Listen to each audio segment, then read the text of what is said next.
Okay, so the U.S. House of Representatives has held a vote related somewhat to a potential impeachment of Joe Biden. I'm trying to be careful with my words here because it's a lot of parliamentarian witchcraft going on, and it's hard to know exactly what's going on. The easiest thing to explain is what is not going on. The House has not impeached Joe Biden. That was not what this vote is about.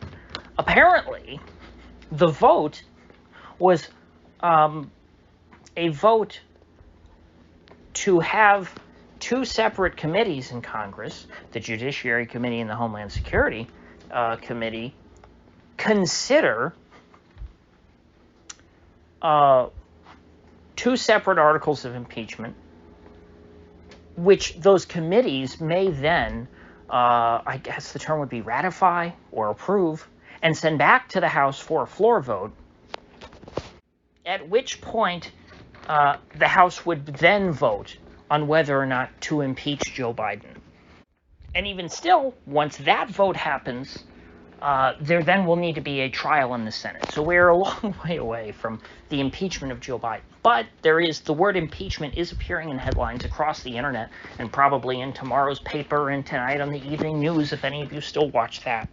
Now, most articles I found did not actually address what the impeachment was about, just that it was very bad and wrong, and that Republicans are divided on it, and that only the hardliners want to impeach Joe Biden, and it's a big headache for the Republican leadership because they're so embarrassed that anyone would ever want to impeach Joe Biden because he's just such a sterling, figure. Whereas you had the Democrats when Trump was president, they were all united on wanting to impeach him. In fact, there were even a couple of Republicans who were on board with impeaching Trump as well. So it's funny how different the narrative is when you want to impeach one guy over the other. But we definitely are in a pattern now, I think, of impeaching just every president. I think that's going to be the rule from now on. If Trump, or on the off chance DeSantis, gets elected and beats Joe Biden, they'll get impeached too. Trump will get impeached for a third time. DeSantis will get impeached for a first and possibly second time over his 4-year term. And if another Democrat gets in after them, well, guess what? That president's going to get impeached by the Republicans too, or at least I should hope, if the Republicans keep a spine. That's just kind of where we are in our politics now. But anyway, we're a long way away from the Republicans actually impeaching Joe Biden. The Republicans haven't impeached anyone since Bill Clinton. There was no impeachment of Obama. But there is much more of a movement within the House GOP so far to impeach Biden than there ever was, to impeach Obama. In my opinion, every single president commits impeachable acts. It's just a matter of whether there is the political will to actually move forward with the process. You could have impeached George W. Bush. You could have impeached Obama. You could have impeached certainly Bill Clinton. They tried. You could have impeached George H.W. Bush. You could have impeached Reagan. You could have impeached Jimmy Carter. All these guys. But it's just that typically the most impeachable offenses, if you actually look at the letter of the law, are things that the establishment and the deep state quite like. Because you see, the deep state is nowhere in the Constitution, so a lot of the things that they do are just plain unconstitutional and illegal. And when the president goes along with that, that would, by the letter of the law, qualify as an impeachable offense. And so, of course, the Republicans are not going to impeach Joe Biden over any of the illegal wars around the world. These two articles of impeachment, I only found one article that,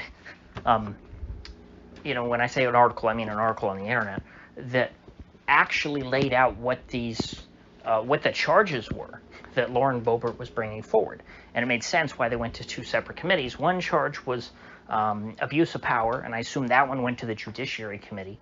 And the other one was a dereliction of duty, and that went to the Homeland Security Committee. Now, the dereliction of duty thing apparently is in reference to what's going on at the southern border and how there's not really any enforcement down there.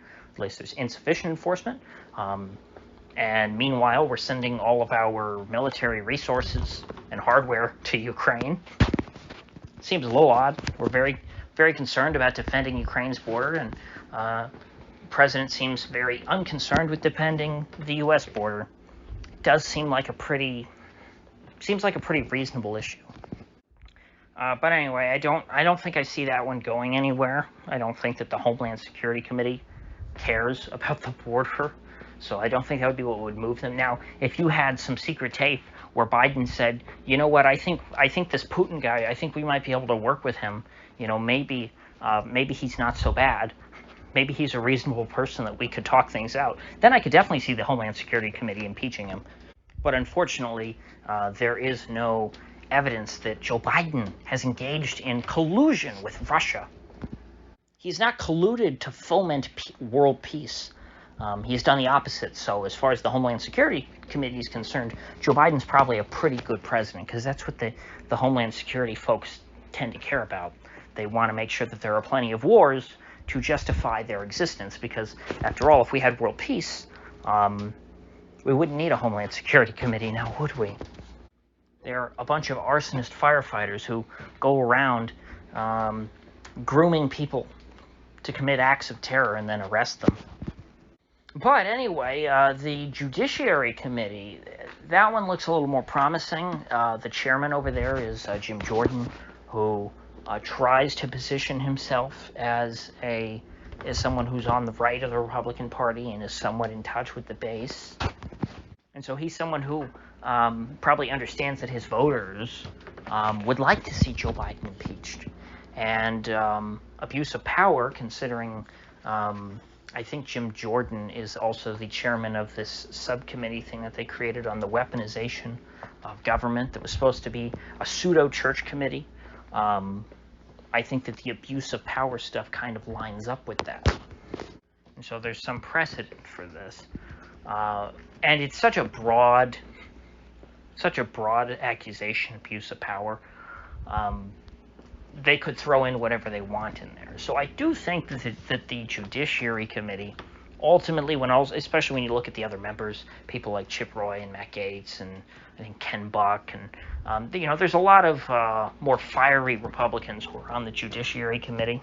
I think Thomas Massie as well. Although from what I hear, the Trump fans hate Chip Roy and Thomas Massie. They much prefer people like Lindsey Graham, I guess, because Lindsey Graham, he's very pro-Trump, as we all know. No one's more MAGA than Lindsey Graham. Anyway, looking at the composition of the Judiciary Committee, there's a lot of people I don't know on there, but the names I recognize are pretty tough on this sort of stuff, so I could see them trying to rally the troops. There are 25 Republicans of the Judiciary Committee. They would need 21, I think, or no. No, are there 44 people on the... Yeah, there might be 44 people on the Judiciary Committee, so they might need... So then they would need 23. Okay, so they can lose 2. Yeah, so they could lose 2 Republicans and still get something out of there. So is that a guarantee? No, but it's possible. I see the possibility. And at that stage, then, it would have to go to a floor vote in the House, in which case it would look bad for Republicans who vote against impeaching Joe Biden, when at that point he will be very unpopular. He already has very, very low net favorable ratings. And I think that the folks who are on the Judiciary Committee could really pad that and beef up that abuse of power allegation. And then after all is said and done, it'll go for a trial in the Senate where Biden will be acquitted because there's just not enough. There are not enough senators who would impeach Joe Biden. Even if the Republicans had like 60 Senate seats, they might not impeach Joe Biden. I mean, didn't the Republicans control the Senate when Bill Clinton's impeachment went on? Republicans had like 90 or 54 Senate seats, if I remember correctly. I might be totally wrong, but I think they had 54 Senate seats during the impeachment trial of Bill Clinton, and Bill Clinton was not, I think, like 89 senators voted to acquit him. This is all off the top of my head, so again, I might be totally wrong, but we do at least know that he got acquitted. Bill Clinton was not convicted. I don't think anyone's ever been convicted, because even Andrew Johnson, I think, was not. They didn't have to remove him from office or anything. I can't remember how it was resolved, but pretty sure no president has ever been impeached and convicted and removed from office. But at this stage, I mean, you don't need to anyway. I mean, if you impeach Joe Biden, you just get Kamala Harris anyway. And, you know, I mean, if Kamala Harris ran for president, I think there's a pretty good guarantee she would lose. She's an even worse candidate than Joe Biden. She has naturally negative charisma. But still, all this, I don't think anything's going to really come of it.